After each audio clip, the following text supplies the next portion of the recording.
une bonne petite crise économique, eh bien, ça pourrait alléger la pression sur la montagne de dette américaine. Pourquoi, selon vous, Donald Trump a tout à fait besoin que la Fed, que la Réserve fédérale américaine, baisse ses taux? On raccroche le wagon à ce qu'on vient de dire avec Christian. Oui, le gros problème des États-Unis, c'est qu'ils vont faire face à un mur de dette colossale cette année, 9 000 milliards de dollars de dette à rembourser ou à refinancer. Alors évidemment, ils ne vont pas pouvoir la rembourser.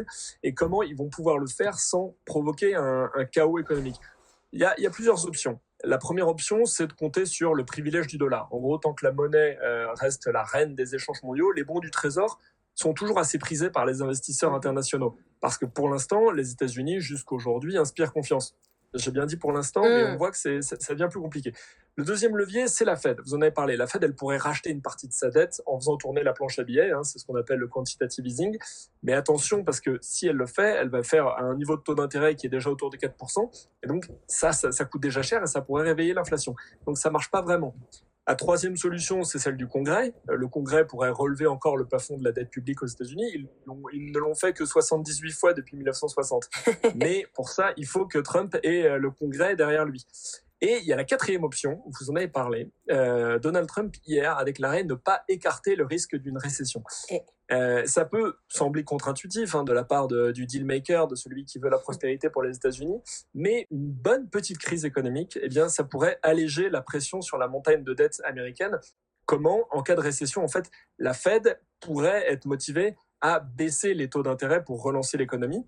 Des taux plus bas, ça veut dire refinancer, rembourser ces 9 000 milliards à moindre coût. C'est exactement ce que veulent les États-Unis. Ensuite, une récession, évidemment, en ralentissant l'activité, ça va freiner l'inflation. C'est exactement ce que veulent les Américains et les États-Unis, des prix plus bas à la pompe, à la caisse, partout. Et avec moins de pression sur les prix, eh bien, la Fed pourrait même relancer la planche à billets sans trop de risques, et c'est exactement ce que veulent les États-Unis. Mais attention, parce qu'une récession, c'est une arme à double tranchant. Ça veut dire moins de rentrée fiscale pour le gouvernement américain, des chômeurs en pagaille, il y en a déjà avec le tronçonneur dont parlait Nicolas Dose, et puis un congrès qui est encore plus divisé sur les priorités. Donc le pari est risqué, mais on sait que les États-Unis sont joueurs. Alors pour un investisseur particulier, je finis par là, concrètement, qu'est-ce que ça veut dire? Ça veut dire surveiller les signaux. Les taux d'intérêt, le niveau de l'inflation, de la croissance aux États-Unis pour équilibrer son portefeuille entre sécurité, et là je vais clairement dire des obligations européennes, de l'or, et des opportunités, les actions américaines qui sont en train de commencer à corriger. Alors si elles chutent, ça sera vraiment une vraie opportunité. Et aujourd'hui, si vous avez des obligations américaines et qu'il y a une récession, eh bien gardez-les parce que leur niveau pourrait décoller. Mais en revanche, il ne faudra pas en racheter.